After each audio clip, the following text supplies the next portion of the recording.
Somehow Joey Morgan scored an interview with Satan. And of course, I mean the CEO of Apex, John Skelton. Now, before we get into the absolute train wreck that was the interview, not on Joey's end, he crushed it. But the lack of honesty and total inability to give a straight answer was just gross. Someone please get John Skelton a gift card for media training. Birthday, Christmas, Arbor Day. I don't care. Just send it on behalf of all of us. Now, you might be a little confused because Apex came at us this week with a full-blown blitzkrieg of chaos and a metric shit ton of nonsense. So let me back up and get a running start at this interview. Earlier this week, Apex sent out a flood of emails to traders. Picture Noah's Ark. But instead of 2 of each animal, it's every trader who's ever withdrawn more than lunch money. These emails basically said, congrats, you might be going live. Maybe, someday, if we like your vibe. But plot twist, they also told traders they're banned from buying new evaluation accounts because nothing screams, you're ready for real money, like cutting off your access to new accounts. And just when you're thinking, wow, that's confusing, Apex added, there's no action required. Just keep trading. But also, we're watching you. Yeah, nothing creepy about that. Totally normal to send a congratulatory email and then follow it up with, we'll be monitoring your every move for the next 30 days.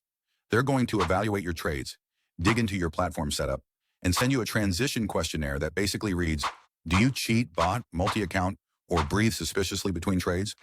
And here's the kicker. They say your testing phase is over, but you're still being tested. What? That's like saying you graduated college but still have to pass finals. Pick a lane, Apex. Also, quick dip into Conspiracy Corner. They rolled out the live transition email the exact same week they launched a 90% off sale. Now, John claims it was just Memorial Day, and Apex always runs a sale on holidays. What? Cool. Then I expect John shooting sparklers out of his ass this 4th of July, and Daryl sliding down my chimney this Christmas. So yeah, I'm sure that sale was just a coincidence. Just like I'm sure John Skelton can look straight into the camera and give a direct answer. We're not going to be part of that. We're, okay, hey, every trader, we did that. Apex has a pretty big, we're a pretty big list of people, which, so, it's, what I mean? Like, honestly, honestly, $5,000, help, honestly, what I mean? So, what I mean? And I see this on social media, what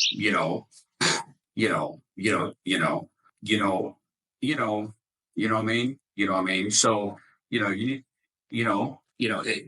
it's predetermined amount that we, agree on, did your internet go out and, there's no, consistency rule. We're also going to focus quite a bit on, yes, live payout bonuses or, and have how often can, it's got to be attractive. I've got your backing. Other people, be a lot of support there. There's already been some people that have, already been invited to live prop, after, and, or, like that's what we were talking, yeah, but we can get Patrick in the live account or get, trading guru, you know what I mean? Like, we love our affiliates, but yeah. Hey,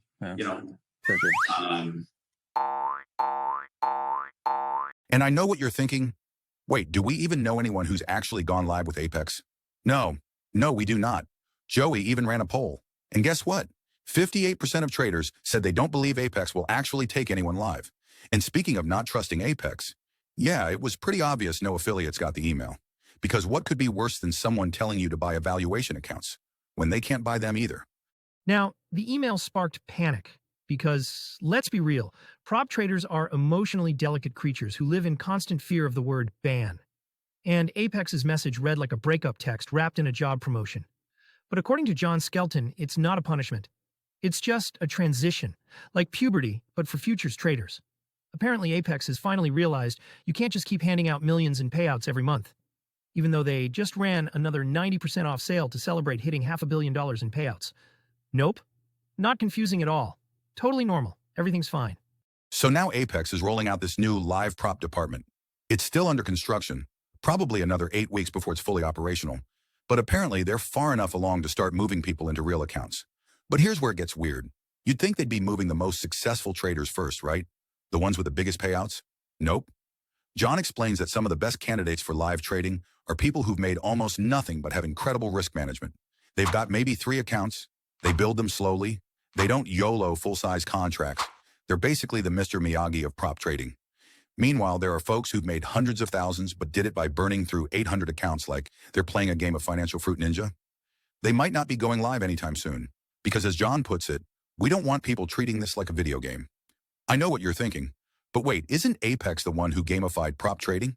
They invented the go or blow model, encouraged people to run 20 accounts, and blasted out 90% off deals so everyone could YOLO the news? Yeah, they did. But if we keep pointing out contradictions, we'll never make it to the end of this video. So Joey, channeling his inner prosecutor, asks John point blank, what happens if someone actually goes live and then immediately blows the account? And here's where Apex pulls out the old empathy card. John says, it's okay. You can come back. We'll evaluate it case by case. Case by case? That screams bullshit to me. Translation. If you nuke your live account, whether it's a losing streak, a fat-fingered order, or a squirrel chewing through your internet cable, you're not completely screwed. They'll let you back in eventually. But first, you might have to meet with a risk manager. Yes, a Zoom call, where someone calmly asks why you went full port at market open on a CPI print. And sure, you'd think Apex would have this whole process clearly outlined in their shiny new trading manual, so we could all know the rules before buying an account. But, why would they do that? But credit where it's due, Joey did a great job clearing up the biggest misconception. Nobody's banned. You can still trade your PA accounts. You can still take payouts. You just can't buy new evals. While they decide whether you're a wizard, just lucky with a copy trader, or secretly part of the Yakuza.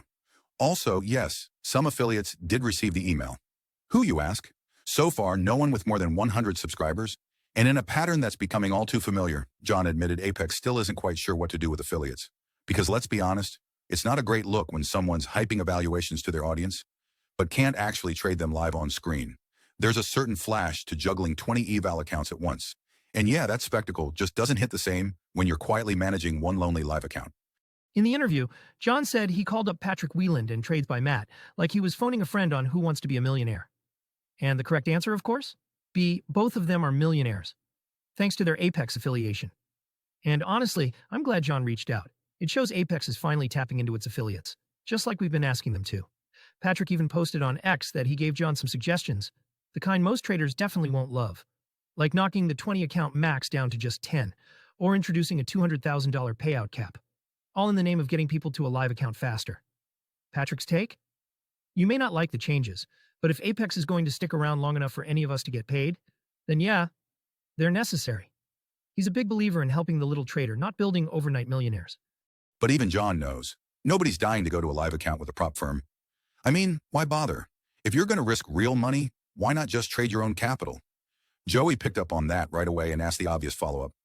Are you planning to make live trading more appealing with actual incentives? And true to form, because why show up to an interview with answers, John admits they haven't really worked it out yet. Just some basic stuff. The same features you get in literally every live account like daily withdrawals and no consistency rules.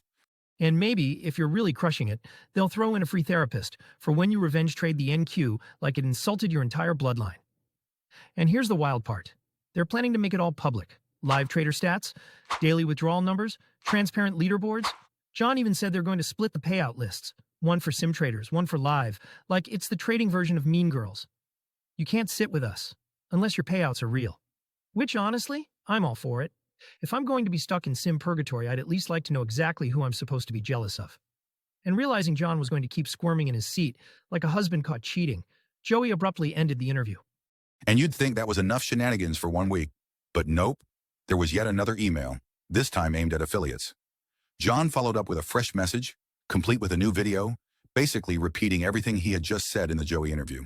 And honestly, that's not a criticism. For once, Apex was actually doing a great job of, wait for it, over-communicating.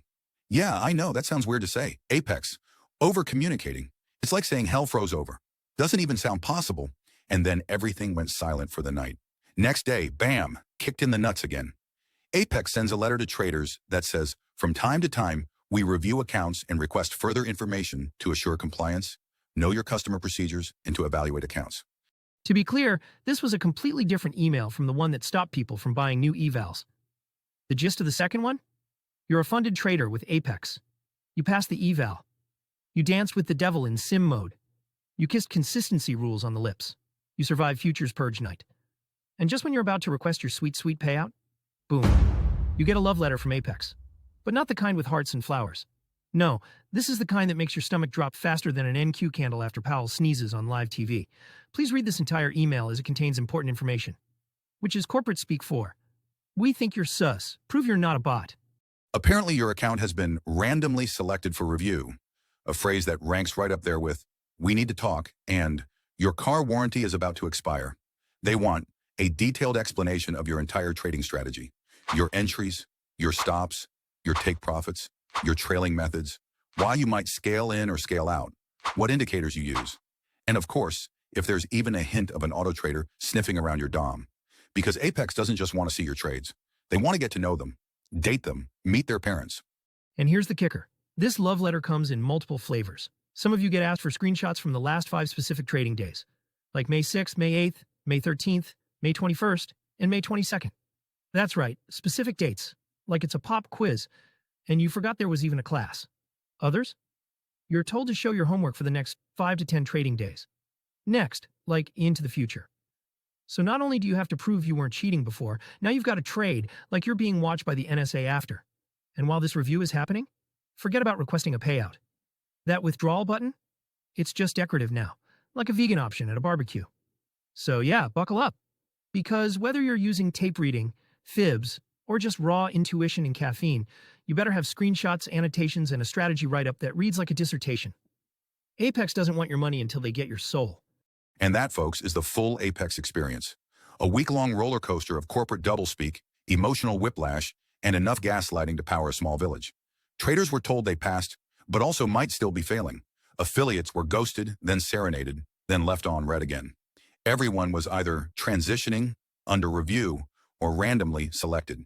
Like this is some dystopian game show where the prize is maybe getting your own money.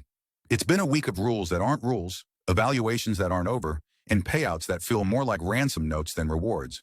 So if you're feeling confused, frustrated, or mildly betrayed, you're not alone. Apex says they're building something new. Let's just hope it's not a moat to keep their own traders out. Instead, maybe, just maybe, it's that trader dashboard they promised back in November. You know, the one that was supposed to expose the scammers and help innocent traders understand rule violations before they accidentally broke them? Well, a man can dream. Huge shout out to Joey Morgan for doing what few have the patience or saint-like composure to do, trying to hold John Skelton's feet to the fire and get the community some real answers. Joey, you sat through a flood of corporate doublespeak and you still kept it professional the whole time. That takes grit. Great job, Joey. Seriously appreciated by all of us. Check out the complete 1-hour interview on his channel. You don't want to miss it. Bullinox is dropping Jaws 91% off with code FFF. Legends, still legendary. Take 70% off. Apex wants everyone in 90% off. Yep, code FFF. Take profits not playing 30% off and no activation fee. And Tradeify's deal 33% off. Use code FFF. So this week in I Swear I'm Owning My Mistakes while actively blaming everyone around me, we've got Danny Trades, the trading guru turned emotional wreck turned unreliable narrator of his own redemption arc. Now buckle up, because this is less of a heartfelt confession and more of a masterclass in revisionist history. We start with Danny opening up about his drinking problem. Which, respect, we love vulnerability. But then, plot twist. He blames his girlfriend for being the party girl. She liked to drink, so he drank. And then, she finds God, she quits drinking, and he keeps drinking. So just to clarify, she stopped. You didn't. But she was the problem? I'm sorry. Which one of you was playing Edward Twisted Tea Hands every night? Moving on, Danny insists he built his prop firm completely solo. No help from anyone, he says. I did all the emails, all the calls, all the contracts. Very lone wolf. Very bootstraps. Except, what about Jay Dunn? Danny says he brought him in as a marketing piece. Just a marketing piece. Not a co-founder, not an owner, not the guy helping build a whole damn business. No, Jay Dunn's basically the ShamWow guy. Hi, it's Vince with ShamWow. You'll be saying wow every time you use this towel. And then there's this part of Danny's I'm just telling my truth saga, where he casually drops the bomb that he didn't get kicked out of his own company. Oh no. Jay Dunn, who by this point in the video has been magically upgraded to his partner, but still definitely not a co-owner, goes, hey, if you want out, I'll take over. And Danny's like, cool. But then, another plot twist, Jay Dunn wants out too. What is this, recess? Everyone just takes turns on the swing? Who's running this company? Kindergartners? We all lived through this in real time with Jay Dunn and Danny. But now Danny thinks he can just slap together a rushed video and skip over the facts? I swear, this story feels like it's missing entire chapters. The editing is so sloppy. I'm going to roll the clip so you can see for yourself how none of it adds up. But the thing is, one lie became two, and suddenly I couldn't even recognize myself anymore because I knew I was full of shit. And people thought I got kicked out of Funded Pictures family. But you guys, how can I get kicked out of my own company, right? That never happened. The truth is, my partner at the time had told me that if I want out, you'll take over. And I said, and then he left just like that. Now it was like, what the hell do I do now? Seriously, I didn't edit this at all. Watch it again. My partner at the time had told me that if I want out, you'll take over. And I said, and then he left just like that. Cue the entrance of Danny's dad, not because Danny wanted his dad to take over. He's very clear about that, probably because he just spent 10 minutes insisting he built everything on his own. But because, quote, it would have looked even worse if I just popped back up and said, psych, I'm still CEO. Oh yeah, wouldn't want to look unprofessional. Much better to stage a corporate game of musical chairs and then let your dad be the last one standing. At this point, it's not even a business story. It's a telenovela for traders. And look, Danny claims this video is about owning his mistakes and being real, but every few minutes we get a detour into how he was silenced. People didn't know what he was going through, and the community turned on him. Buddy, this isn't The Notebook. It's a liability statement dressed up as a memoir. Danny even says he was controlled behind the screen and wasn't allowed to run his own Twitter or Instagram. Okay, first of all, who was running it? Did you hire someone from Apex to manage your social media?